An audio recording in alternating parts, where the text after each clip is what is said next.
control. All right, so we are live. Let's see.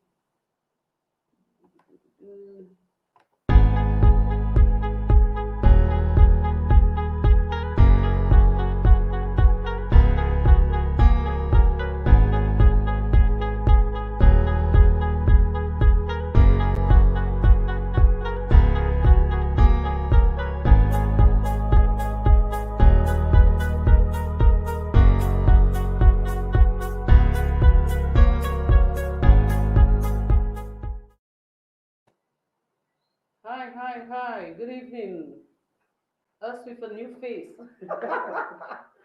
So we are trying to use this computer tonight, and we do have some challenges, but we are happy that you all are here waiting for us. We are here, and we want to welcome all of you tonight. And as we do our quick welcome, just allow us to do our promo quickly, please.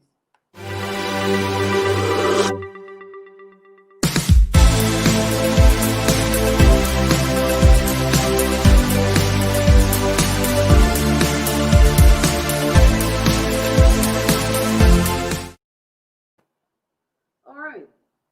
Good evening again, and welcome to our virtual community dialogue. And I am Ceez Paul. You can't see my face tonight.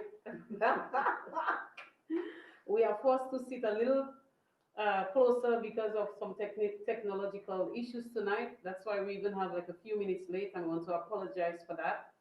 But we are here, and we thank God for the opportunity to gather and to talk tonight with her worship, the mayor. You want to see our faces? Who is the mayor? Who is talking?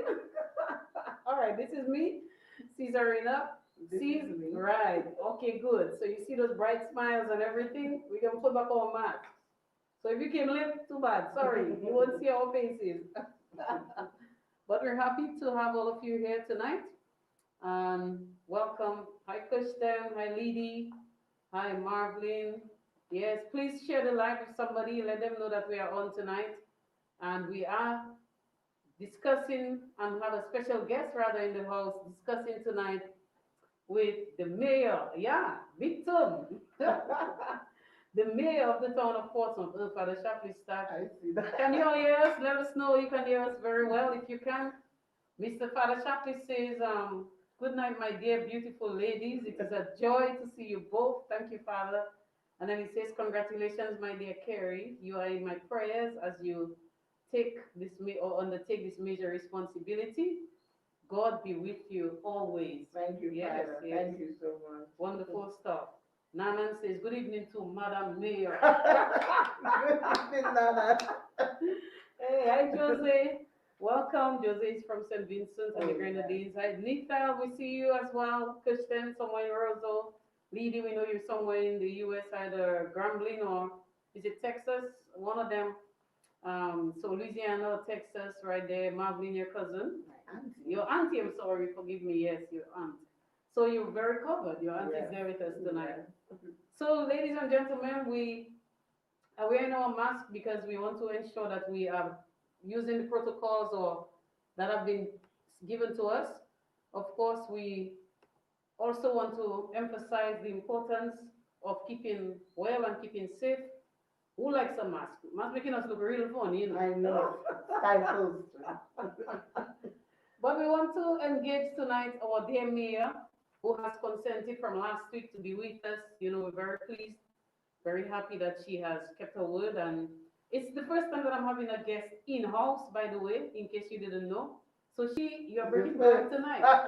First time for this program. I'm not permitting, I usually have Rodriguez join me and my mom, but it's the first time that we're having the virtual community dialogue in-house. Still a work in progress, many things to fix and to try to organize so that we can have a studio-like effect. But for now, the key is that we are here and we're about to share with you some really interesting details, I'm sure, about our mayor and her plans. Of course, we saw that the inauguration was on Monday gone, the 1st of November. And let me take the opportunity on behalf of all the folks to say congratulations to you. Thank you. Yes, and for, of course, accepting what the election from your fellow councillors to serve as mayor of the town of Portsmouth. I call you KP, but tonight I don't know if I'm supposed to say. That's still fine. That's still fine. I'm supposed to say her worship, your worship, the mayor. So I will try to practice so that they don't say I'm trying to undermine the mayor. All right, Safari, Safari, that's Yes, Anne. She's saying congratulations, Mrs. Prince. I was going to say my friend Nikki Nikki? in the States. Is that Nikki Sher? No, that's my friend from that's Vado's daughter. Okay, awesome. Yes. So Nikki to Francis, she says congratulations, Thank Kerry. you, thank you. All right, and Titi as well. Congratulations, Kerry. I know one Titi, it's a lady from somewhere in the south. Anyway, I don't know if that's her, but Titi, yes, thank you. And Lily saying yes, which is of course Texas in the house. Yeah, that's my alma mater there from MSU. Nice place. Keep safe. I heard you guys have to be indoors, so keep safe. All right. So yeah, we don't want to waste any time. A lot to talk about, and a lot to allow you to share. I would say with the folks tonight. I trying to make sure they see me and they see you, so I keep moving. Okay, so first thing though, can you give the folks a little bit of information about who is Kerry? I mean, you didn't just emerge as mayor of the town of Portsmouth. So who are you? Can you tell us a little bit about who you are and where you're from? Well, I'm Kerry Breedy Prince, Yes. right here from Portsmouth, born and bred in Cocoa Town. If you don't know Cocoa Town, it's right there by the Benjamin Park in Portsmouth. Yes. And I have always been in community groups from young. I remember being in Miss Paul's youth group. I was one of the youngest in the youth group in my time, Yes. and has always been giving. I've served in different youth groups. Aid Club. I remember being in Aid Club, doing work on the sidewalk, building sidewalks, and still being the youngest in the group. I came again. I was also part of the Portsmouth Culture, part of the Portsmouth, the Northern Festivals Committee, organizing carnival and other social events in Portsmouth for a number of years.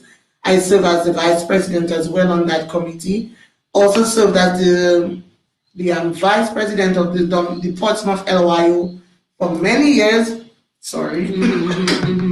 For many years. I have been on the council. This is actually my fourth term on the council. So I am very happy that on the fourth term, well, it's something that's a work in progress. You come into these organizations and you have to understand what it is before you just jump forward to accept leadership. So I have been there and understanding and getting the full concept of it. And so this year I really wanted to be more than a councillor and offer myself, to be more, because there were plans that I wanted to see implemented and were not implemented over the years that I have been there. And I just felt that I had something different to offer. And so we created a team and ran that platform. And thankfully, thanks be to God, that I was elected the mayor of the town of Portsmouth. Yes, when I recognized that when the chairperson of the function went around and asked the folks, are you all sticking with the vote that you had before? Yes. I don't know, how did you feel, by the way? I wasn't intimidated, to be honest, because even from the elections, I had already captured 5 out of my team, and then we basically just needed 2 out of the nominated, because the way the council runs, you have your elections. So there is 2 representatives going up in every ward. So you have Portsmouth, you have Chance, you have Lago, you have Clydevilliers. So that makes 8. Out of that 8, there were 5 who was already successful from my team. So we basically needed 2 from the nominated to accept. And I wasn't worried for a bit that it was going to go anyway, because I think I had proven myself to all these people who had given up themselves to be councillors that I was capable enough, and I shared with them the plans that I wanted us to go forward with in this term if I am given the opportunity. I expressed to them it would not just be councillors, but we're going there to volunteer and to devote our time to see a success and a change in the community. And I think all the people who were there with me were well in alignment with what was going on, and I wasn't worried. I wasn't worried. That's good. Yeah, so I saw that, and everybody kept their vote. Everybody said, no, we're sticking with our vote. Yes. And I felt like that was a vote of confidence in you, you know. And I looked up in the room, by the way, guys, folks, and I recognized that among the councillors, there were 2 women. Yes. And everybody else were men. And I thought to myself, wow, that's amazing. Yes. And all these men, majority of them decided this is their vote. This is who they're sticking with. This is our mayor. And that says a lot. And so I commend you for being a young woman, stepping up and accepting such a role in the town of Portsmouth. Thank you. To backtrack a little bit, you did talk about some of your involvement in community long ago. And we mentioned that you were a scout. I remember when you said that, I said, yeah, I do remember Kerry. Be prepared. Always be prepared. Always be prepared. Being a scout with John Paul and all these people, and always taking some kind of leadership. Always. Of course, you were in my youth choir over the years, and you still serve as, I'm no longer directing the youth choir, but you are still a member of the youth choir. I tend to think that you're one of the senior members, because now you're married to Kenny. I know. And of course, you have greater responsibilities, and so we were talking about trying to get more young people to join. But it's great to see you taking such a big step.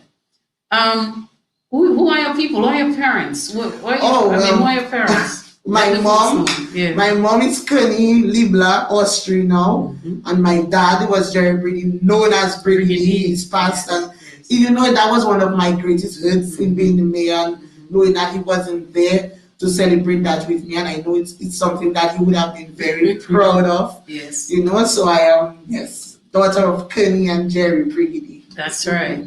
All right. So you're a mom. Yes. You're a wife, young woman. Busy. Yeah, goes Wilma. Congratulations, my love. Yes, senior. And she has a big LOL to that. So you know what that means. And then, of course, Marvin says that you took all that from her. Yes. From she, her aunt.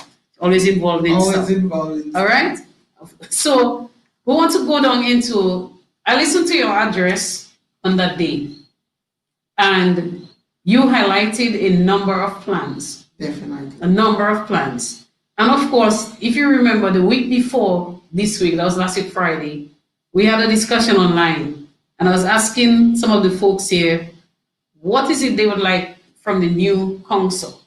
And especially what is it they would like the mayor to focus on? And interestingly, a number of the things that you highlighted, some of them were highlighted from our listeners or viewers. Okay. So hopefully we will touch on some of them. But I kind of want to zoom a little bit on some of the matters that you raised. And it's one of the issues that a lot of people spoke about the night.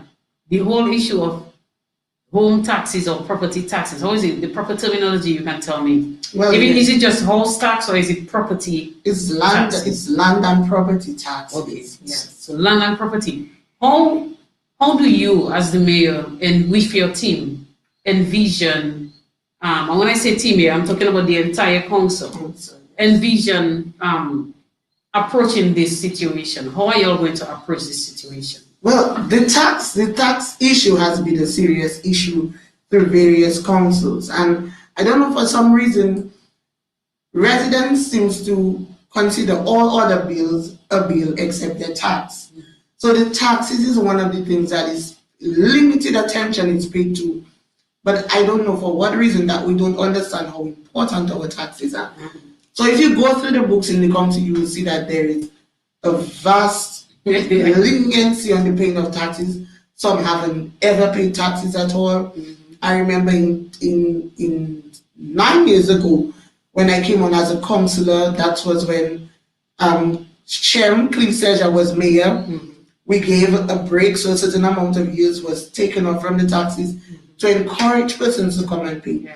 And it still didn't make much of a difference. Again, when Mr. Francis was mayor, we went on a tax drive, and we had that whole week of enforcing and educating on the use of taxes. It still did not push the point. But what is it I want residents to understand? That your taxes is serious. Taxes is what generates revenue to the council, because the council gets a limited subvention from the government on a monthly basis, which is supposed to pay their utilities. Now they have to pay the rent, pay the workers. How much do we really expect that the council can do from it? So it's very serious, and I want to tell the residents, tell the people of Portsmouth that it is going to be addressed. One of the things that has to be done, if you don't pay your taxes, then you're committing an offense. And when you commit an offense, there are two things that happen. You get charged, or you will have to go before the court. And this is the direction. Are you ready to do that? Yes. Wow. Yes. That's a great This is the direction that we are going to go in. Yes. If persons are not willing to pay their taxes, what I would advise coming, let us work a plan. Okay, you pay this year, and let's work on something that you can pay your backlog. Yeah. Because I only think that it goes back to 2010, if my memory serves me right. All the past years was cancelled off. So it's not that much of a long time. And taxes is not much. People pay as little as $25 a year for taxes. And persons have to understand that it is serious. And if they're not willing to pay the taxes, then the council will have to do what it has to do to get the taxes paid. Because we're going to need the funds so that we can do what we have to do. There is two things. There will either be an additional charge, or matters will have to be taken to the court for people to make their payments. All right, so let me be the first to say that I am a delinquent towards paying my tax. And I'll tell you why. No, I'm saying that because I'm sure that there are a number of people in the town who might have some very interesting reasons. And it's interesting that you said that you all went on a drive that year, some years ago, and it did not make much of a difference, even when you gave like an amnesty, so to speak, where people can, for a period of time, cut off some of the years and come and pay the rest. For me, I think the last time I went to find out how much is ours, how much we owe him, and they couldn't tell me. So I said, "Oh, come back." I never went back. But I'll be honest with you, personally, I've been disappointed in the council because I wrote to the council on several matters and did not get anything addressed. And my mother, she'll tell you, she felt, well, why are we going to pay? Why are we paying tax and nobody's taking us on for a thing like a need? For example, the whole concern about the speed bumps in Champs. Right there in the corner, you see how dangerous that corner is when you're bending that. I mean, people come along there quickly on bikes and vehicles going up and down very fast like a highway. And it's very scary. We have seen accidents happen there. We've seen things happen, and we've seen close calls as well. So the point I'm making is, I know I'm a delinquent in that regard, and I do intend, personally, we do intend to honor that, yes, because I understand the value of doing that. But I'm saying that's my reason at this point.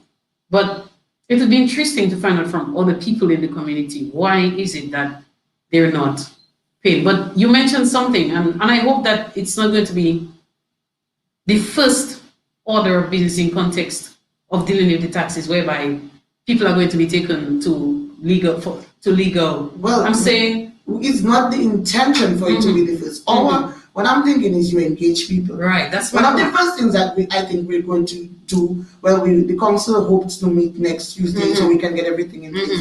Then we hope to organize a town hall meeting. Yes. Where we can get to interact with the people and get to you to understand the importance of paying the taxes. Generally, when you talk to people, that is the consensus. Yeah. I asked to clean a drain and the drain wasn't clean. I asked to cut some trees and it wasn't done.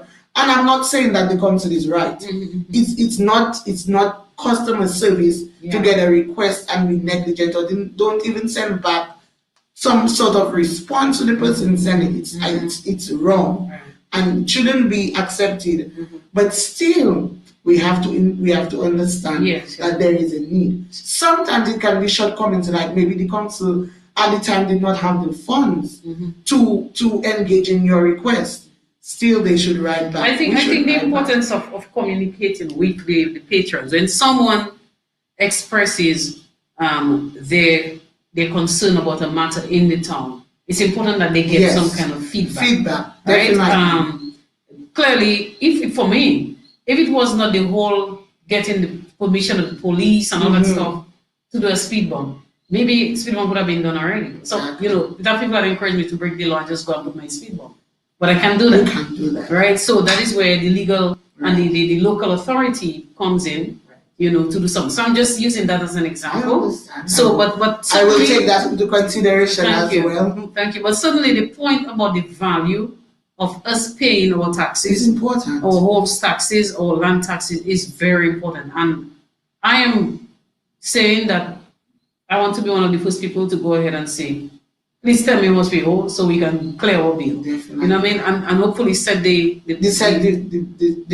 trend, yes, so that others can follow. And I appreciate that. Indeed. You do have some people giving some commendations to you as we continue. Alicia said, no favors, put them before the court. Nonsense that. Thank you, Alicia. You asking them to put me to the court too. It's all right. Alicia said, I paying on council, not doing squat in my area. The same Alicia. Yes. Pedro's Welding, he says, congrats to you, the mayor. No, Pedro's Welding. Yes. Peter London. That's right. I don't know if it's a free advertisement he's doing there, but if you're making a contribution, Mr. Pedro, if you're getting a free advertisement, you should pay for that too. Anyway, and of course, Tracy says, is anything sent in the mail, or do you have to go to the council for the bill? That's a good question. I wish, you know, if I'd gotten a bill already, I would have paid it. Well, the fact that I had to go in to find out and I didn't get that detail, that just made me forget everything. Well, I know we were going house to house in the last council and delivering this. Actually, I had a conversation with Pearl and in the council's office on Thursday. And you know, she was telling me that she went out, her last set of bills was in Picard. Sometimes you have difficulties in meeting the people. Sometimes you don't even know who the persons are. So I think even our database has to be updated. That's exactly where I was going. When I looked at it in the office, I said on the spot, okay, there is some amendments that have to be done. First thing we have to do is try to go back through the list. Who are the persons on the list? Get contact numbers so these people know we have technology, emails. So one of the new things that I'm going to do that we are going to be looking at is electronic bills. Yes. So we start sending out our electronic bills and to the older folks who cannot do the electronic, you know, you do your handwritten bills and you send them out. I was even thinking, and somebody threw it in the air, what about teaming up with a utility company to see if they would allow you to put the taxes onto the utility bill? That was a suggestion last week, from I think it was Karim, who highlighted that, and he said that was something that was being looked at before. I even think the former mayor, Mr. Francis, he alluded to that when I interviewed him a few weeks before the election, before the last election, the council's election. He alluded to the fact that that's something that was being looked at. So these are some suggestions that I think you all can look at. But I'm happy that that question was asked. I think it's a good question, and I would want to suggest that those bills be prepared and even a little notice. Okay, residents, your bills for your house are available. Feel free to pass at X time on X days to collect your bill, and that would be, to me, if I know that, I would make the time to pass and collect it if they can find where. But then to go back to the very important point that you raised, the need for a proper database of the town residents. And I'm saying that on the premise that every community now has, listen, I like that mask, I'll take it off. So the point I'm making is every hamlet in the community, in the town, has new people. Right now, chance have a whole set of people that they are new post Maria, and that's just an example. There are lots in every part of our community. So during Hurricane Maria, after Hurricane Maria, we saw the need for a database. We had to quickly go around and find out who lives where. Take a list up, because we had to ensure everybody got supplies after Maria. We saw the need for a database. I think it's something that the council needs to really take seriously and comb all our hamlets and know how many people are living there, who lives where, okay, clearly somebody might be living there, but it's not their property. Whose property is it? And all of that stuff. Even sometimes properties get sold. Sold, here we go. And you are billing Cesarean Port Yes. for the property, and the property no longer belongs to Cesarean Port, but it's now John Peters. Yes. So all those things has to be taken into consideration. Really, actually, persons are supposed to inform the council that the properties are being sold, and that's not happening.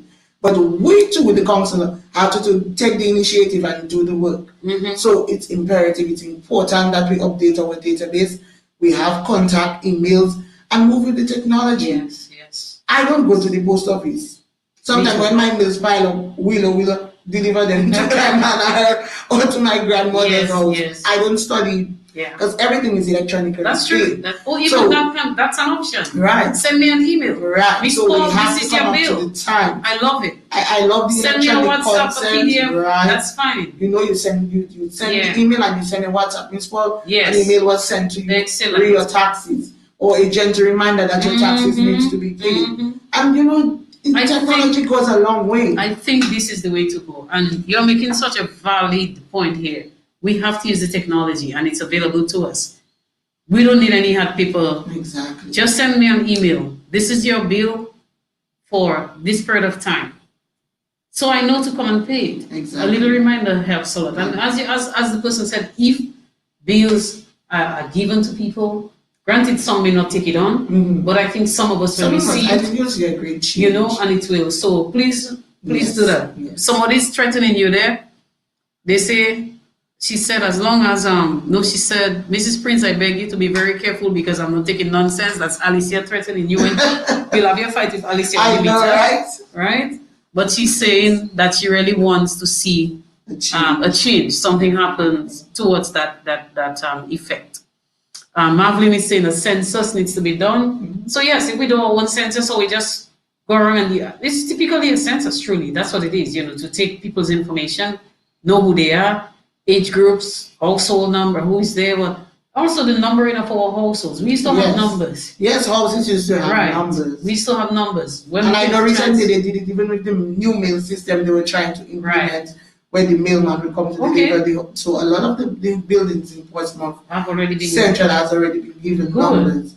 I'm not sure for the outskirts, the other little hamlets, Chines and so on. But Portsmouth Central all have numbers. I know my grandmother is 1348. So here we go. So even that can be done jointly with the post office, individual management, I guess, and also the health. I know for sure the health department used to have that kind of numbering system as well. Yes. So it would be great for them to have some participation in that. Okay, so we're on the right track. Yes. I'm looking forward to my electronic bill from the council. Personally. I just saw ladies. Yes. And ladies, we would accept the assistance, you know. I say, as I said in my speech, it's not I to we. And as once we can join all resources together to make a difference, we will definitely see great strides in the town. Okay, Nana is on a rant. I see ladies say, just make sure my home stays at 1856 Street. So please don't change the lady's house number. All right. Nana is saying one of her problems initially was the big drain behind her house. That the council doesn't come to clean anymore. And she was saying that this is something we have pursued. I have gone, and maybe some folks might hear that and say, but why will you clean the drain behind all your house? Well, let me tell you, I have cleaned that drain behind my house several times, but I'm not a man. And where we are located at the bottom of the whole area, so everybody trash and debris, comes down, and then it stops there. Now when I go behind there is like a mosquito nest, because at some point, some of the debris from up blocks the drain. Now I don't even do anything in this drain because my yard is fenced, but I must go across on somebody else's land, put on my big boots and try to clean. But a lot of it is heavy lifting. Tall things to cut from the empty lot of flow. That flow is not clean. I'm saying it openly because flow has an empty lot, big lot at the back of my house, and they don't clean it. One of those is I'm gonna put them on blast. I'm gonna make a video so the world can see how flow is not keeping its flow. I'm talking about the telephone company. And this is the next thing that we look at. There are so many vacant lots in the town, just full of bush. And the council, I remember even in Mr. Titus' term, we did a few cleanings. Some of the people you cannot, you don't know where they are to send the bills. So again, we still have to try our best to keep these vacant lots clean. And if you're an owner of these lots, you're somewhere in the US, or you have family members in Portsmouth, make it your duty to keep your lots clean. It is your responsibility to take care of your lots, even though that there isn't any buildings or anything on it, but it's part of the town. And it really looks like an eyesore in the town when it looks like you have a forest. You creating an avenue for people to commit crimes. You know, you have that influx of crimes. Somebody snatches somebody back, they run under the bushes. You don't even know who it is. So that is your part to, that's your way of playing your part in the community. You have to do your share. I think companies like Flow should be charged heavily. Because we live between 3 forests, so to speak. One at the front of my house, one on the right side, one at the back of my house. And that's dangerous. It's dangerous, and it's terrible. None of the owners come to take care of their property regularly. The one at the front occasionally, once in a blue moon. There, I have to pay. I literally paid somebody just over the weekend to clean on the side there of somebody's lot that is bunking in mine, because it's just going to be a forest if I don't. That is the kind of thing I'm talking about. There are people with empty lots who are doing nothing to take care of their lots, and they need to be charged heavily or fined so that they can understand that there is a need for them to take care of what is theirs in the town to upkeep. I'm not just that, I have to literally go and take garbage bags and clean up the lots, because some people pass and there's a garbage dump for them. They throw their garbage in it. So these are some of the things we struggle with in the town. And I know you all can't address everything. We do and the council also has a challenge in terms of workers. You know, times have changed, and the average young person don't want to see themselves as cleaning the drains. And so, you know, over the years we have had challenges where some of the staff, they now had to retire because of age or illness, and it has been a challenge to get new persons to come on board to do the jobs. But one of the things I have observed is that there is a vibrant NEP team. Now that NEP team... Okay, tell me which one you're talking about. Okay, go ahead. Let me backtrack. Go ahead. That NEP team doesn't work every day. And I always say, you can have a vibrant team, but it's all about management of that team. Agreed. And if that team is managed effectively, then we can see much more attained from that team. Agreed. And that is one of the directions that I want to go. We were supposed to have a meeting with Mr. Samuel, the father, and myself yesterday, but something came about and we could not have that meeting, but we'll definitely reschedule for the week. And what I'm looking at is, one, the NEP doesn't work every day. So how about the council subcontract some of the workers for the NEP and utilize them to do some of these duties? Another thing is, you will see the NEP working, but you will see a cluster of people in one area. How about we work with the supervisors and we restructure the way the NEP works? So we have Christabel running, taking care of Bay Street. How about we get another female to do Haverley and another female to do Rodney Street? And then we can utilize, okay, we have 3 swiper men. How about we put one on Michael Douglas Boulevard? We send one into Chance, we send one into Glanville, or Labo.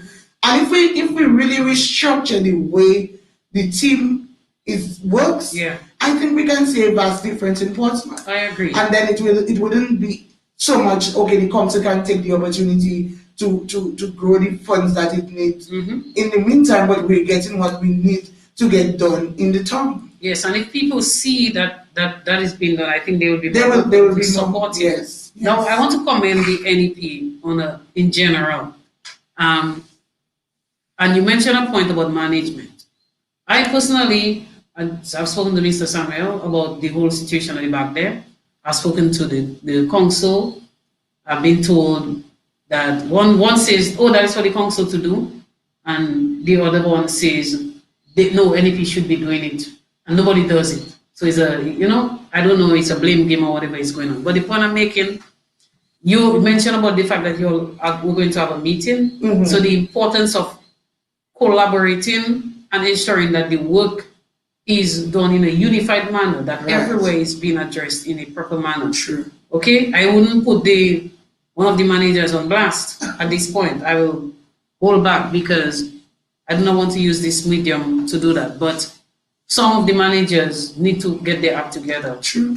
In general, I'm just making that statement right there and leave it as that. Lady is saying, what about seeking volunteers from the young people in return for experience and etc. or job attachments? Marvin is saying, in the US, if you don't cut your lawn or keep up your home, you are fined simply because you are to bring down the property taxes of your neighbors. Exactly. Well, that's what is happening to me. My value of my home is just because I'm between 3 empty lots. Thank God it have a house next on that side, but the rest, oh Lord have mercy. So these are some of the things people are concerned about, not just me. I'm sure there are other people in other parts, you know, and I'm not the only person leaving behind or close to floors. Empty lot is within a whole neighborhood, and it's in the middle there. If you just take a peek at it, maybe tomorrow when you pass in the nighttime, you might not see it. I mean, it's crazy. A big company like this in a town could have a property like that and not take care of it. So thank you for thinking about going towards that, Mrs. Mayor. Your worship. Let's continue. So we spoke about the taxis and we recognize the importance of that. As I said, I'm waiting for my bill. You mentioned about the cleanliness and beautification in your speech. And so you spoke about the fact that the NEPs and so on can, along with the council's employees, can partner and see how that can be done. You mentioned in your speech the need for support from the stakeholders, all stakeholders. And I recognize that you emphasized a lot about, on maybe those who, they may not be big companies, but they exist in the town and you would like to get their support. When you mention that, what kind of support are you looking for from these stakeholders? How do you see them partnering with the council? Okay. When I speak about that, it comes into 2 ways. One, you may see companies operating in Portsmouth who operate with no sense of pride. They don't clean their surroundings. They work and they occupy the whole street. When they finish, all their stock is all over the place. It's like they take no pride in the town. So they don't play their part. If you operate in a town, you have a responsibility to ensure that that area looks beautiful. You have a responsibility to ensure that you clean your surroundings. So you have a business, it represents a business that operates in a town. So you have to take pride. And sometimes you call on these businesses over and over and over again. Sometimes to do something as simple as painting their buildings. Because they may have a building in the middle of the town looking so dilapidated. Bringing down the value of the town, bringing down the whole ambience of the town. And there is no cooperation. It's my place, I can do whatever I want. If I feel I want to put a tree in the middle of the sidewalk, I can do that. You see companies sometimes, they just take machines and they just cut the sidewalk and they just do what they want. And it's wrong. There is a council who is responsible for the town and things has to go in the way that they should. Another aspect of it is you may want to do programs. You may want to engage in activities. And the council alone may not have the finances to do this thing, the resources to do these things. And you call on the businesses. And many times it's shameful that the businesses that operate within the town don't make valuable contributions or even support the council financially for these activities, simple activities as the Portsmouth Youth Rally, which the young people look forward to every year to come and showcase themselves in their marching skills. You will write businesses for simple things like that, and it's so sad that you won't even get a response. We have to help each other if we want to see the town grow. We cannot always sit back and blame the council, because the council represents the town. Yeah. And in order for things to get done, the council has to do its part, but we, the residents of the town and the businesses in the town, have to do our part likewise. Yes, I take that point. One of the things I reckon as well is that, and we kind of alluded to it earlier, is the fact that sometimes the community does not feel the thoughts of the council. And if the only time that the community feels that the council reaches out to them is for something, and I'm not saying that's the case, but if that's the case, then they won't respond as they should. You understand? But we can look at it the other way too. Yes. How about that? The council does not feel the support of the people, community, yes. And so it discourages the council right. to even. So that's why I say we both on each side, with the council and the residents, have to come to a common ground, and we have to decide. Okay, we're going to make this happen.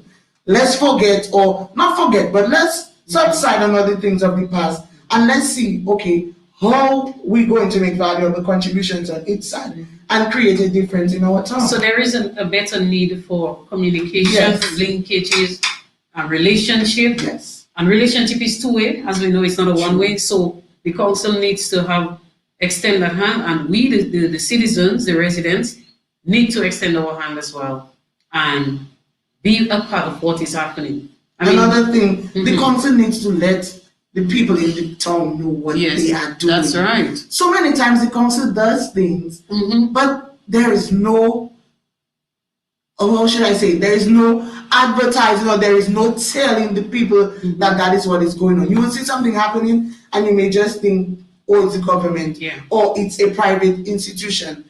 We, the council, have a responsibility to let the residents know. And one of the things that I'm thinking is that we launch a program. We launch a program, if it's once a month, that we keep in touch with the people. It could be through a virtual program, it could be through a town meeting, but we have to do better in letting people know what the council is doing, so that too can motivate people to support the council. I share that view, and I really hope that this becomes a reality. Well, I've opened the door to you, and I'm opening the door to the rest of your councillors. I saw Fabian earlier was on board, and he said that you're not alone, and that something to the effect of you're not alone. I was trying to find yes. Big support to the mayor. She's not in this alone, and this is Fabian Honore, who is one of your councillors, and so he's saying that you're not alone. And so I'm just saying, personally, I'm extending influences, is extending the olive branch and saying welcome, and whenever you all would like to use this platform, as long as it's existing, to reach out to the community, I am open. Maybe I wouldn't say it will come with a cost as yet. I don't know. Maybe that might change. We have to support you too. Yes, so I'm hoping folks will support what I'm doing. Yes. I've been doing this for the past months alone, and still alone. So it's the first time I'm putting this up tonight. If you want to support my program, you can go to PayPal and you can use the email address ceezondemand@gmail.com and make a contribution. It can be $1, it can be $2. You will help me to stay on here like this and be able to talk more and engage our community people. But I'm saying to the council, this is open, seriously, to you all. My goal here is to create a dialogue and an open forum where our community knows what is happening in the town, but also we develop a sense of community pride. Yes. We have a lot going. In your speech, you said something, and you said it with such passion. Portsmouth is a beautiful community. It is, Ms. And I thought to myself, yes.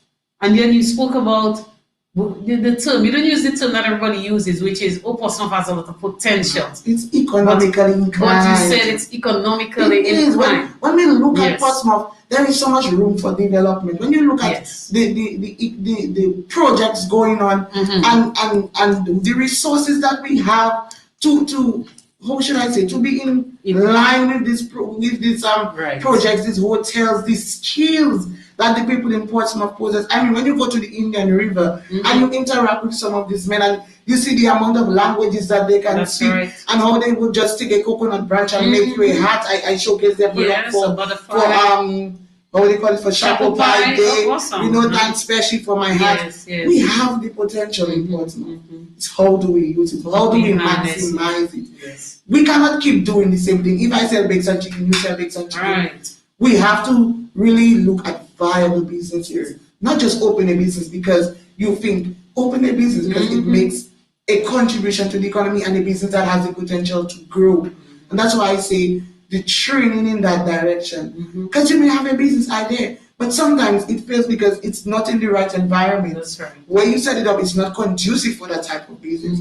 And so all these things is a guideline, and there are facilities, there are agencies, there are groups that will be willing to come and work with your residents to help them to understand these things. I'm happy you're saying that, because on the same token, sometimes we hear complaint from some of our very ambitious, also entrepreneurial individuals that sometimes the jobs, now I'm not specifying any particular job, but sometimes the jobs are not equally shared in the town. You have people saying that one set of people getting all the jobs and other people who have the potential and capabilities are not. It's true. I mean, is the council going to address something? Well, we definitely have to. As I say, I would like us to be on a common ground where everybody have the opportunity. So if we have projects, it will be advertised so everybody can tend for those projects. And we want it to be more open. We want persons to feel that they have an equal share. Yes. You understand? We have a lot of resourceful people in the town. Definitely. And if we do it truthfully too, sometimes people may send you things and you would wonder, but where are they thinking that we're getting that kind of money to source that type of project? Yes. So we too have to be reasonable when we engage in tending for certain projects likewise. But yes, you know, the council will definitely look at being on a more level playground and ensure that all residents are given equal opportunities as well. Agreed. I'm looking forward to that because I hear some of the rants. I see some of the frustration. I hear them too. You know, just today I read one and wow, it's really, you know, it's serious. I mean, granted, it's not just the council. You know, but yes, we definitely have a situation that we. And you know, and the funny thing is, some of these people who share those concerns, you can well understand, because even in times for voluntary service, these people who are feeling that they're not getting an equal share will be the first set of people to come forward and give their services free. Very much so. We have to acknowledge the fact that it's unfair to them, and we have to address it. And sometimes you may address things and persons may not like it. But I always say you cannot please everybody, but once you know what you're doing is right, is what's important. And that's the attitude. I think it's doing what is right. You mentioned that some of these people are the first people to. I remember post Erica and post Maria. Some of these people, what are we talking about here? Yes. Were the first people to run and clear our roads. Exactly. Clear and make sure that people could pass, make sure that vehicles could pass. And with their heavy equipment. Exactly. And today they're saying no jobs. I remember even during Maria, we teamed up with some of these people. We were the first set of people on the ground, actually shifting the debris and shifting the garbage and so on. Then when it came down, they were cast aside. And it's unfair. Yeah, it's unfair. And I think that if we in the community who have the leadership positions stand up and ensure that we have a voice, for your people, we will, and we'll have a better tongue. We'll have a tongue with more love, a tongue with more compassion, and a tongue where more people will be willing to volunteer. We have to stand up and represent all people fairly. Agreed. Shem, in his, Mr. Cleve said in the vote of thanks at the inauguration, he actually highlighted, and he spoke directly to you, Madam Mayor. He said that the way you spoke, he felt as if he wanted to shout, he wanted to scream, because it was a great day for him that you were able to articulate some of that. And even when the former mayor spoke as well, he alluded to the fact that he was pleased and he saw some elements of Michael Douglas in him, and he saw some elements of alliance and so on. And that is the kind of fire that he anticipates. So he's saying, I guess the point he was making is not that you are in that particular setting, in that position. It's important to articulate the needs of the community, the needs of the residents, to the powers that be, without being afraid, so to without speak, fear of favor. without fear of favor. And so someone is saying, what about the politics in the council? Well, how is that? If anybody knows me, I am a very leveled person. When it comes to community, I don't see politics. I deal with people on either side of the spectrum at all times. And when I see the town of Portsmouth, I call on everybody. Who you support is your choice. But besides politics, we have it on us to maintain our town for ourselves, for our children, for our families. So there comes a time when we have to put the politics aside and we have to do what we have to do. There are persons who are not laborites or not workers, and they are very resourceful. And I will not be afraid to call on them to give me their advice or to lend their expertise because of their party colors. I am not that type of person. And I hope that the entire council can align in the same direction. Because we recognize we are not the only one making decisions. We have to understand that things like this has crucified us for so much years, and we have to break through. We have to break through. We have to break through. I agree, and I'm happy you say we the community have to break through. A lot of potentials, and we say it all the time. We need to harness it. It starts with each of us. It starts with us ensuring that we can set aside our differences and come together to build what is ours, which is our town, our people. You're getting a lot of support here tonight. I just want you to know. Karim, who always makes you laugh. Anytime I say Karim, you will laugh. Karim says the first. That's here we go. He says, always well spoken. All the best to you and your team, Mrs. Prince, the first. That is an inside joke. That is an inside joke. Yes, the first. And then, of course, Stanley Bontif says, very true, Kerry, very true. I support you 100%. Nancy says she agrees. So a lot of people are supporting your perspective on. And Stanley Bontif. Stanley Bontif is a very dynamic young man in terms of the solid waste movement. I have seen. He was working with me at M&R, and I saw great potential in him, and I used to motivate him and push him. And no sooner or later he leave. I was a bit, hurt when he left because I saw great potential in him. But even now that he's out in the community, and you see that the level of work he does with the solid waste, places that used to be dump sites, he would supervise there and ensure that they are no longer dump sites. He would be on the go for persons to take out this derelict because kudos to him. He has done a very good job in his contribution in keeping the town and making the town look more clean. Now, having gone towards that direction, two questions. One, kind of three. One, someone is asking, is T-Bay part of the Portsmouth Town Council boundaries? I know PCAD is. PCAD is, and that is something I wanted to clarify as well when we go into our next meeting. That I don't have a direct answer for. So we have to go back to the documentation, to review the boundaries. Because somebody asked me that question, but Cognite was out of office for some time on jury duties. So I hope next week I can get that information from her, because honestly I am not sure. Okay, so it's something for us to clarify. I think that was Judy asking that earlier. Yes. But as we spoke about T-Bay, one of the things that's on my mind is the entrance to Portsmouth. And again, we're not sure if it's part of the council's boundaries, but I think being the mayor, it's something you can take to the parlor. I don't know. Personally, I am personally offended by the entrance to Portsmouth from Roseau. When we get to T-Bay after the lovely bridge, we are thankful for the lovely bridge, but alas, I know. Maria passed 3 years ago, and we have an eyesore on the right side of the road whenever you get to the top of the hill, heading towards Portsmouth. So That was one of my greatest concerns, Yeah. even when the hurricane season was approaching. Yes, me too.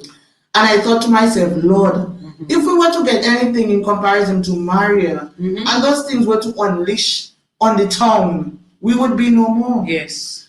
You know, and yes, Mr. Douglas, if you're hearing me tonight, Yes. we need answers in terms of what is going to happen to all these dairy items, which is on that lot. Are they going to be shipped? Are they going to be melted? We need to know for a fact what is happening, and I will definitely reach out and get some information on it and get back to you. Yeah. It's not going to be my first time here, for sure. I will be back. And even the whole ambience. You are approaching Secret Bay, you are approaching a beautiful town, and sometimes people even do be more irresponsible by adding more of those things. They put them onto the road. That's so you're driving, you can hardly pass. It definitely calls for concern. Indeed. It definitely calls for concern, and I will definitely look into it, speak to the PAL rep and other persons involved in that area to get some answers. Yeah, we really it's time. I think it's 3 years post Maria. It's overdue. Yeah, it's overdue. It's definitely overdue. So that's something I really hope personally that can be given some attention. Indeed. Lady is willing to help, so please reach out to Lady. Yes, I will. Technical support. Tracy Winston, you know Tracy. Yes. She's saying, have you guys thought of taking the council online? That way we could be updated on what's going on in the town. Maybe even have an option for donations. Yes. Judy actually made that suggestion to me. Very good. And I have already started working on a Facebook account. I haven't launched the account because, again, it's not me alone. Right. So we're hoping to meet next Tuesday, and then I will bring it up with the councillors. We take a vote on it, and then we'll officially launch a Facebook page next week. I think you should take it bigger than the Facebook page. Yes. I think the Facebook page is a platform. It's one of the platforms, but a website that also will have its linked to the Facebook page, linked to the website, the Instagram account, and all of those things. You know, the other social media platforms. But it's a good place to start. Don't get me wrong. Yes. But I think a website where people can go on, look for things like maybe documents, forms. Can they make an inquiry about their bill for their property? Those kinds of things. You know, just constantly. And as she's saying, a way indeed for you to be able to even get donations from people outside who are from the town, who wants to support the town in that way. One of the suggestions that I think Tracy and one of them made last week was the need for that relationship with people outside of Portsmouth as well, abroad from the town, that you can get together. So I'm hoping that can be looked at. And thanks for that. That advice. The other thing is, you mentioned about Mr. Bontief and what he's doing in solid waste. Last week there was a lot of discussion about the need for us to look at or to resume the effort towards recycling and compost production. This is something that the council could even use to generate income. If there is a place that the council can get young people to that matters. Yeah, because even the council is having challenges now in simple things like we cut grass and we have nowhere to dispose of the grass. Because now the Seaway dump site is closed. Yes. So you can imagine having to chop grass every day. Portsmouth to Roseau, it's a cost. And sometimes we see the eyesore. The grass is weeded and it's on the ground for an entire week. So these are some of the things that we really have to discuss. I think the council just needs to acquire a piece of land. Yes. Get a piece of land, maybe even somebody's land that they're not using. Rent it. And maybe employ 1 or 2 young people, 3, 4, who can get involved in the composting business, whereby, granted an individual can do that, whereby they can be able to collect the various things for the compost from people, those what do you call them, the wastes, that are decomposing very quickly, that these things can be collected. People will be happy to pay a small fee if somebody comes to pick up that from their home on a regular basis and it goes back into making compost that can go back into farming, into agriculture. So I think it's a project that the council can also look at, maybe pioneering, getting some young people employed, and also promoting that aspect of it. So, but that is just one aspect. Then there's the recycling of other things as well, and teaching people how to separate our garbage and all of that. Yes, I think solid waste. Well, I'm hoping that that's the direction they're going into. I saw that they erected. The structure in the Benjamin's Park, yes, which was set up for recycle, and then I just saw everything came to a halt. Okay. So again, we will do our inquiries and see how we can get these things on stream. I know that there is a vibrant recycling program on the East Coast in Calibishi. Yes. So we're inviting them to bring it into Portsmouth. We're willing to partner with you to support it, because it's important. It's important, us managing waste and having less waste to send to the dump sites. So we really want to see those things happening. Yes. So I'm happy to hear. Now you have volunteers. Kerry Farrell, who is an IT specialist, he is willing to assist with the website. Kerry, I'm very grateful. I will definitely get in contact with you. Here we go. So we can get this on There we go. So you have again, you resources. Our people are great people. Blessed with resources. Our people is reach out to our people, and our people will They will extend. We have some of the best people. I maintain that. Yes. I'm not afraid to say it. I always say it. I always boast my tongue. That's it. Wherever I go, whenever I get the opportunity. A lot of people just tell me, you think it's Portsmouth alone that is place. I get that all the time. Yes. Because for me, it's always my tongue. I love my home. Right. I love Portsmouth. So we're on the right direction. Thomason Francois here, direction. Tom Francois says, good direction for you.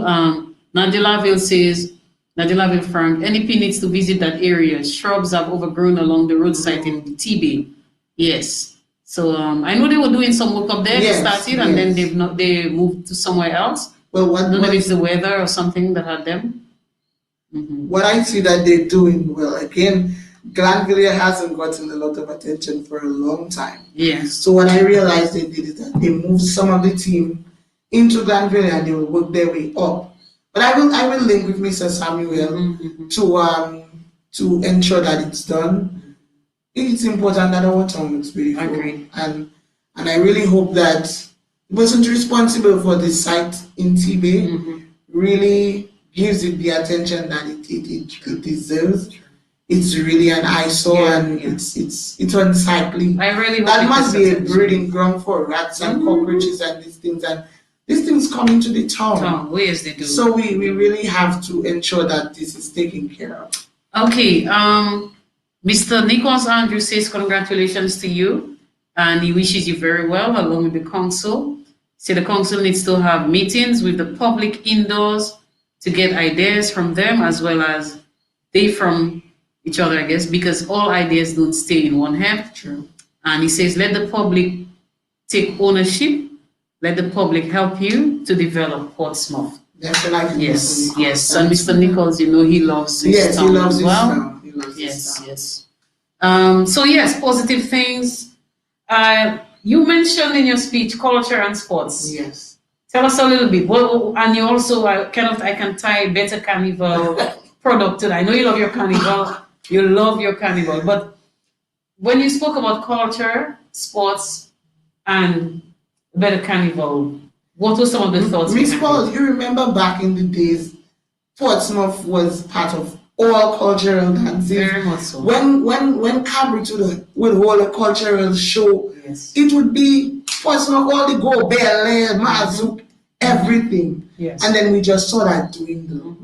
So one of the things that I would like to do, we as the council, is to team up with the schools and bring back these cultural aspects. Yes. So how about every school in the north have a cultural group? Excellent. You can do creative dances, you can do the traditional dances, but you bring back the culture. And then every year new students come, it will grow. And then maybe when these children leave school, then it becomes a community group. So it will no longer be Portsmouth Secondary, but now the town itself can have its group. So just imagine if Mr. Crawford, before he died, they did not have that music workshop. Where would our cultural music be? And these are the things. How about doing that in the schools as well?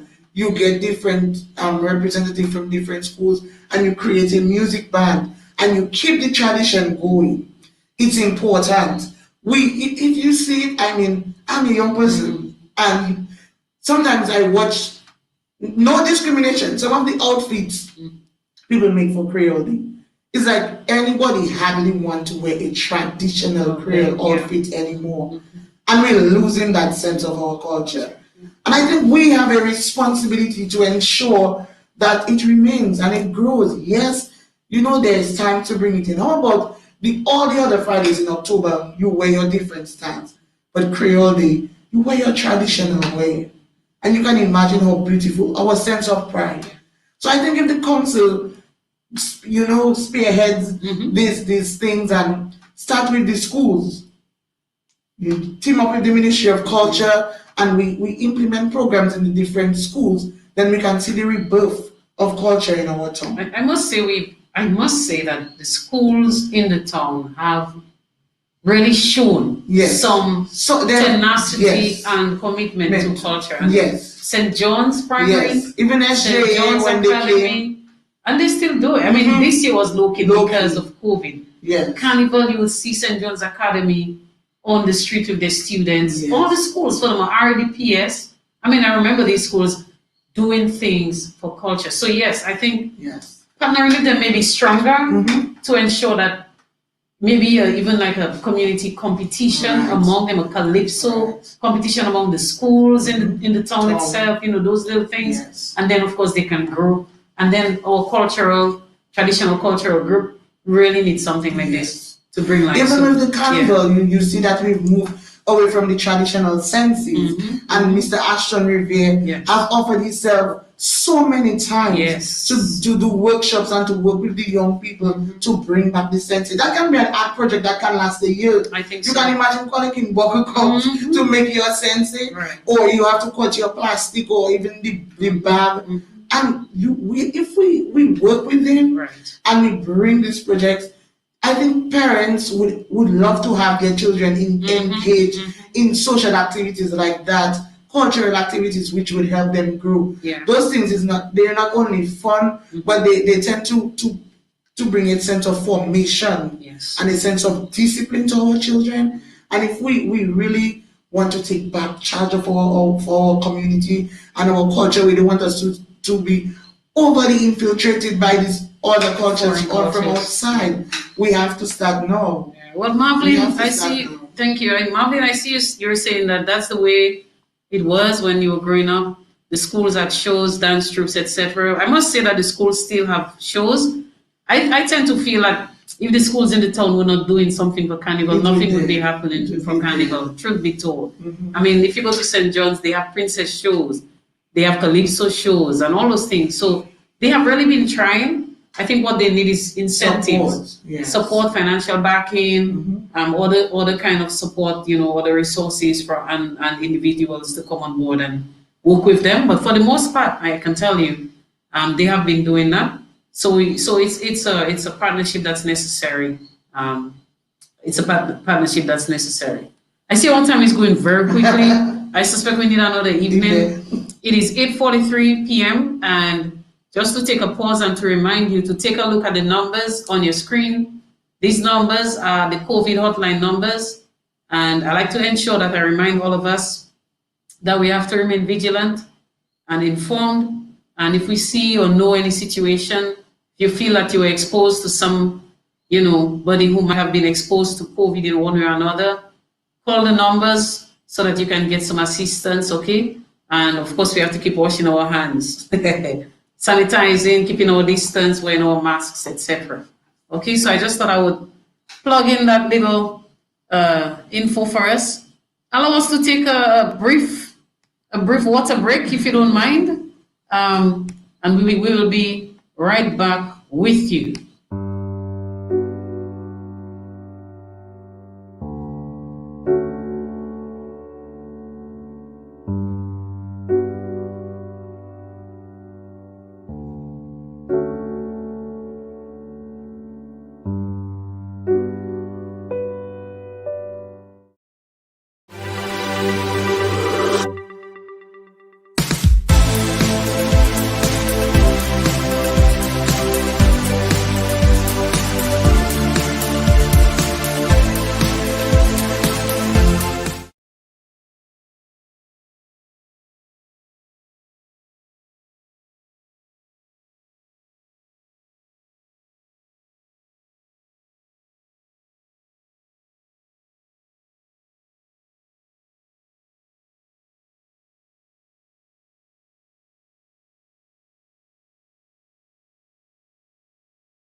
Okay, we're here. Whoa.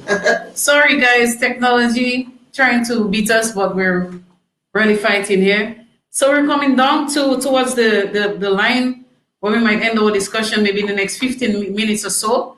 We know that you have a lot that you want to share, and our mayor here, we're speaking with Mrs. Kerry Breedy Prince. She is our newly elected mayor in the town of Portsmouth, and we are very proud of her. She is the third female. The second. Okay, so the second we had Mrs. Margaret Lawrence. It was Mrs. Nathan, and then me. What I learned was Mrs. Lawrence was the clerk. But she was so instrumental in the town that they thought, everybody thought that she was Mrs. the mayor. Lawrence wasn't the mayor at all? No, she was a clerk. So it's oh actually my God. the So it's the second. So yes, I do remember Mrs. Nathan was a mayor for a period of time. But that's interesting. I honestly thought. I thought so myself. But I really caught, I caught so, Daniel Johnson from Valina Hill, who served on the council from independence time in 1978, and also from Mr. Mali Baptist, and a lot of the older heads, and then I went and inquired myself. So but just going back, you're right. When I was putting together the stuff for some information for Heritage Day 2018, was in Portsmouth. Right. The council was elected, and I do remember going back and trying to get pictures. All the mayors of the town for the past. And you're right. I mean, her name was not one of them that I had as of. So I don't know why I kept on thinking that she was. The way that she was instrumental and dynamic. She was very dynamic, even as a clerk in the town. So yes, but it's kudos to you. Okay, so as we're getting close to our time, we do have a few other matters that we can possibly talk about. You mentioned in your speech about the bus stand, reorganization of the bus stand. I don't know if you were able to raise the eyebrows of some of the bus drivers or even those of us who sometimes use the bus. I mean, I see you shaking your head. You walk close to the bus stop, so I can tell you the way that the buses operate, the honking of the horns all day to try to get people's attention, the way you hear them running after people, it's very I cannot even find it's no customer service, the way you hear them ranting at each other for passengers. If you're not a Dominican, you're not used to it, you're a tourist, you can actually get scared. And buses trying to overturn this one day first, that has to be addressed. I think that the Borough Square is something that we, in our first council meeting, that we need to sit and talk about, because that doesn't require much financing to get it done. What it requires is organization in terms of creating a system on the bus. So there is a numbering system. You go in line, and if that is not followed, then you have the police. Do you think how people cooperate? Miss Paul, there are laws. There are laws, and laws is what puts organization, puts peace, puts order. And if we always going to hide behind the fact that we don't want to implement laws because we're afraid it's our friend or what will they think of me, then we're not going to get the organization that we need. And I definitely will be meeting with Mr. Lawrence, who's in charge of the Portsmouth Police Station, and we're going to work together with them because all that requires traffic detailing as well. So we're going to work together with them, and we're going to create a system which will be presented to the bus drivers. One thing I love about Mr. Lawrence, he's not afraid of the ticketing. And that will put order. So if it's done and the bus drivers are not paying it, from the very first person who gets a ticket, it will work. Hopefully. It will work. I definitely believe that it will work. But I really think so. I really think there is need to structure the bus, the way the bus drivers are organized. The one everybody rushing in the morning or in the day for that matter. Yes, all day. It's not pleasant. I mean, if you go to those other islands, St. Lucia, Barbados, everybody's it's organized. It's you're in line, and that's how it's done. So interesting. Anyway, Lauren Simon says, Devon says, what about the market? We have a lot of people who sell their merchandise who don't live in Dominica, and no funds are going being put back into the economy. I think we need a system where vendors have license ID, where they pay for, I suppose, the use of the market. Once you vend at the market, there is a market clerk who works there. Miss Letitia Dyer is now hired, and you pay your dues. So for now, I think it's $5 per table if you operate in the market. And so once you're in the market, you pay. We don't have a license system, but she goes to every vendor and they're responsible for paying. Sometimes you get challenges, people still don't want to pay, but all those things will be looked into, revisiting of the amounts charged. Even in the market, a new system, we need people to utilize the market and get off the road. I went to the market the other day. The market is empty inside on the Saturday. Everybody is outside on the road. Vendors need to understand if the activity is in the market, customers must come to the market. That's true. If everybody goes inside, the customers must come. And I think it's the mindset of our people, and we just have to continue the education process and work with them to understand. Some of them, they set in their ways, and we just have to help them to understand. So we will see new rules implemented with the organization of the market.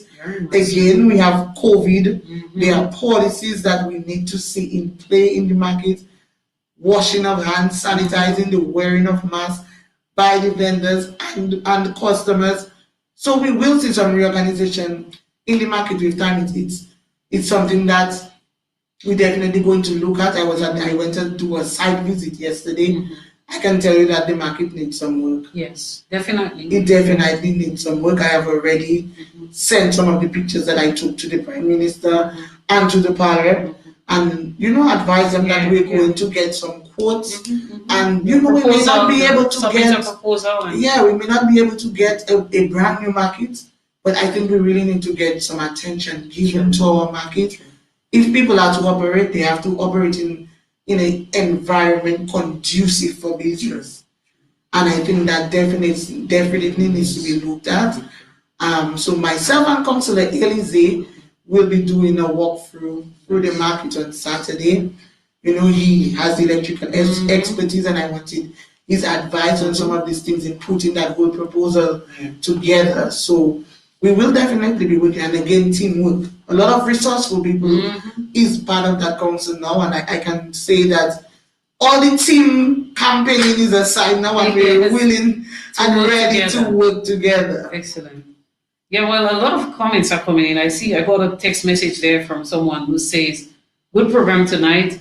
2 issues would be the bus stop relocation. I'm not sure where they were proposing that we relocate the bus stop to, and improvement to the square, Borough Square. I agree, that place is. And of course, improving our beaches, our bays, and Granville is unsightly. That's the comment. It's true, Granville person. It's true, Granville is unsightly. I looked at it today, even in the area that the fishermen operate. And I was telling them that they need to do a better job. I tell them, you operate in a business, and around your business doesn't look conducive for business. When I operate with no fear and no favor. I tell people as it is. And yes, we will be giving some attention to the Granville Bay. The government and the Parliament is in process of working on the relocation of the bus stop. But as we know, COVID came along, and we're not sure what the plans, if they're going to go through as of now, if it's going to be placed on the halt. So in the interim, we want to ensure that if we are to operate on the Borough Square, that we operate in a more orderly manner still, until that the whole new bus stop product is launched. Yes. You need to see this. Oh God. Good night, Marisha. Go my sister. Yes, your people. Mr. Nichols here is making a recommendation to me. Miss Paul's show is getting better. You need to collect some financial help. True. I suggest you give an hour one evening to let people donate towards your show. You must say what evening in advance. Thank you for the suggestion, Mr. Nichols. I've been very, you could say, modest about asking for assistance, and sometimes I feel like people should know, but they don't. So that's why tonight I decided to try the PayPal approach, whereby someone can just go to PayPal and make a contribution. And even the cash app. Yes. People also have the cash app. Yes. I need to find a way to get onto cash app because it seemed like I need to have a US something that is not allowing me to do it from my normal phone. So that's something to be explored. But yeah, I do need the support. The key is to grow this so that more people can benefit from this program as well. I can tell you that it has brought in a lot of benefits to people privately as well as publicly. Okay, so it would be nice to get the support, certainly. Thank you. Miss Nicole Armour here is saying that we need to regularize the buses. They need to be given stipends, a basic salary so that they leave at a certain time. Every half hour or 15 minutes, a bus should leave. If the people know that there is no problem for transport, there will be a bigger movement of people and therefore cash flow will increase. All right, here we go. Okay, here we go. Liddy, yes, I need you to hook me up because right now it's a stress. I've been doing some homework on Cash App and Thomason hits the nail on the head. It's US based. And I know you guys are in the US, so anything you can do to help me, let me know. Yes. I could do it some help at this point, no lie. So yeah, thank you guys for that support. So yes, I mean seriously though, it's about our community, and there are lots of issues. Yes. Lots of issues to be discussed about, and not just discussed, but for us to be able to transition our discussion into action. I think for me that's the key. I'm always ready to get involved. I'm always ready to pick up the shovel if I have to, pick up the broom, pick up the cutlass if I have to weed, to do something. I'm always ready to get involved, to plan something, to implement something. Anybody who knows me knows I'm involved. So for me, my point is you have my support. Yes. Your council has my support as far as any way that I can possibly be of support to what's happening. As I said, there is a lot that we could discuss tonight. Some of the things that you mentioned, the fisheries complex and the cooperative, to see better management of the cooperative. I don't know too much about it, what's happening in the field. Working with tour guides, you did mention that. And I liked how you ended your speech. You ended your speech by saying that we need to remove the I. And for some moment I paused and was like, does Portsmouth have an I? And then I said, no, it doesn't. And then you said, we need to replace it with we. And I agree so strongly. And you ended with a quote. And that was from Everett Hale that says, coming together is a beginning. Keeping together is progress. And working together is success. Definitely. And I really want that to be the mantra that we go for, not just in this term, but make it that which leads Portsmouth. Because if we come together, there is so much potential. And if we continue working together, then we will see the success. And we just have to, yes, we will all have our differences. Yes, we may not always get things when we want, but we have to be motivated. We have to remain motivated, and we all have to work with a common goal. And that common goal is the betterment of our town. A safer environment that we can live in, a more beautiful environment, safe, clean, that we can say yes and feel accomplished knowing that you and me were part of that. You know, when you ever see you do something and when you finish, you tired, but you say, yes, Ceez. You know, mission accomplished. And it's something that can impact others. So that's the way I want us to go forward from tonight. And even before we end, I want to caution people. Why are we stealing the flowers that are planted in the town? Really? To beautify the town. Stealing, you say? I am calling on us to stop. The NEP has been planting flowers and persons are uprooting the flowers. People, this is our town to beautify. If you see persons doing that, report them. Let us continue to build our town. Let's continue to love and respect each other and to grow in harmony. And believe me, Portsmouth will be a better place where you and I can enjoy. Thank you, Mrs. Kerry Breedy Prince, your worship, the mayor of the town of Portsmouth. Your passion is evident. And I think with a good team and with us as community, putting a big we can see the town progressing further. Definitely. So I really want to thank you for taking the time off and being my guest tonight and sharing with us. Clearly, it's not going to be your last visit because there's a lot more to discuss. To share. Yes. Feel free to come to this place to share the plans of the council, or if I notice something of that effect, you're welcome. Your councillors are welcome as well. Ms. Pod, I want to thank you for inviting me. To everyone who came out tonight, I want to say thanks for your support. Yes. Thanks for all the advice and the ideas that you gave. They will go a long way. Don't think that I wasn't taking notes. I didn't work with my book, but I was putting them into my notes on my cell phone, and I can always go back, as Ms. Paul just told me. I want to continue to advise you to continue loving our town and continue supporting our town, even though you're not based in Dominica. You are Dominican and you from Portsmouth, and Portsmouth will always be home. So remember that as you go along, and thanks for your unwavering support and love as I take on this new task. Continue to have me in your prayers, that God will guide me and He will manage my every step, that I will walk in His favor and His direction as I lead our town. Thank you very That's a much. prayer. That's a prayer there. The other people, the other members of the council, we have Fabian Honore, Frankie, Antoine. We have Jennifer Jeffers, Mr. Xavier, what's his first? Mr. Jerome Xavier. We have Elise. We also have Mr. Titus Francis. Sherrod Pelly. Cleve Seja. I have it already. Oh, Marcus Daniel. New. Yes. And also Heinrich Anselm. Yes. Yes. Anybody else? Did you forget somebody? I counted 10. 10. So we still have some. Elise. So who did we miss? Anybody remember? Tell us. Oh, Felix Carrier. All right, Doc. Yes. Yes. I will not have peace if I forget. Okay, then. Sherrod Pelly. Yes. So we have quite a team. A dynamic team. A dynamic team, hardworking men and women. And we are very proud of all of you. So, Sister calling you. So, thank you all very much, ladies and gentlemen. Thank you for joining us. Those of you who shared the live tonight, I want to thank you for doing that as well. Thank you for your support and your love for your community. We will continue to bring such information to you and such dialogue. Remember, let us be vigilant. I always like to remind us of the importance of exercising the protocols that are given to us, COVID protocols. Remember the hotline numbers, they are right here. You can always go back and watch this if you forget it.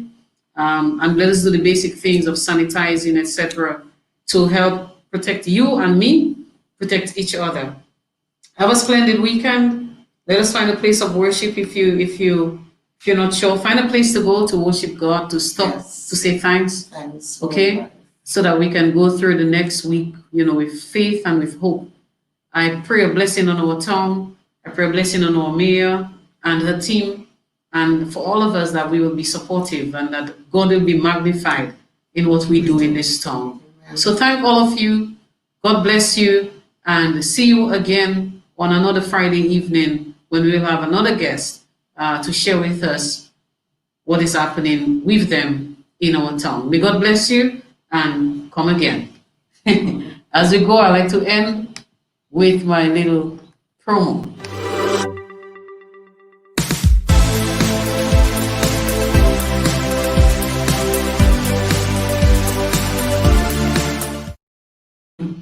It's what you really do.